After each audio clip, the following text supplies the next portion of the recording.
नमस्कार, आपण पाहतात रयत संवाद न्यूज चॅनल। तीर्थक्षेत्र अक्कलकोट नगरीत श्री स्वामी समर्थांच्या दर्शनासाठी परगावच्या भाविकांची मोठी गर्दी। तीर्थक्षेत्र अक्कलकोट नगरीत दिवाळी सणाच्या सलग सुट्ट्यांमुळे परगावच्या भाविकांची संख्या वाढली असून हजारो भाविकांनी श्री वटवृक्ष स्वामी महाराज मंदिरात दर्शन घेतले। श्री वटवृक्ष स्वामी महाराज देवस्थानापासून ते राजे फत्तेसिंग चौकापर्यंत भाविकांची दर्शन रांग गेली आहे। या दर्शन रांगेत हजारो भाविक थांबून दर्शनासाठी जात आहेत। परगावच्या भाविकांना सुविधा नसल्याने अनेक भाविक भक्तांनी नाराजी व्यक्त केली आहे। पोलीस प्रशासन, नगर परिषद प्रशासन आणि श्री वटवृक्ष स्वामी महाराज देवस्थान समितीमध्ये समन्वय नसल्याने भाविकांना अडचणीचा सामना करावा लागत असल्याची चर्चा अक्कलकोट शहरात रंगली आहे। भाविकांच्या दर्शन रांगेचे नियोजन नसल्याने भाविकांमध्ये तक्रारी होत आहेत। परगावच्या भाविकांच्या वाहनांमुळे अक्कलकोट शहरात वाहतुकीची कोंडी होत आहे।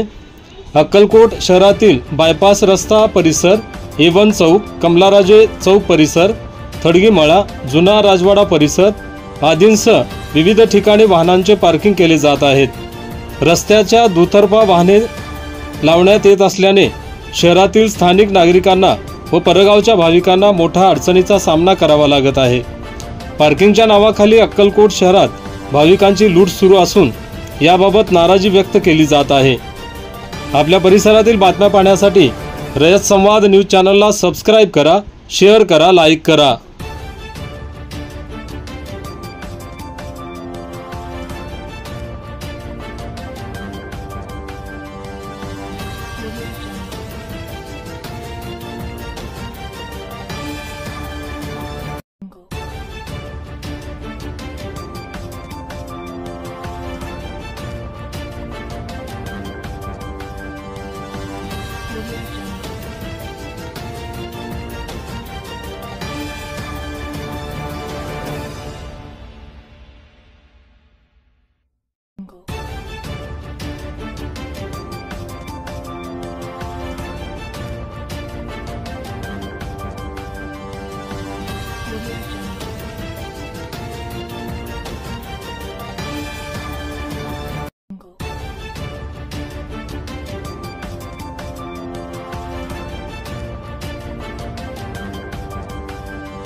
परंडा शहरातील जनसामान्य गोरगरिबांचे नेते, भावी नगराध्यक्ष, शिवसेना शिंदे पक्षाचे नेते, माजी नगराध्यक्ष माननीय जाकीरभाई सौदागर यांच्या वतीने परंडा शहर व तालुक्यातील नागरिकांना दीपावली सणाच्या हार्दिक शुभेच्छा।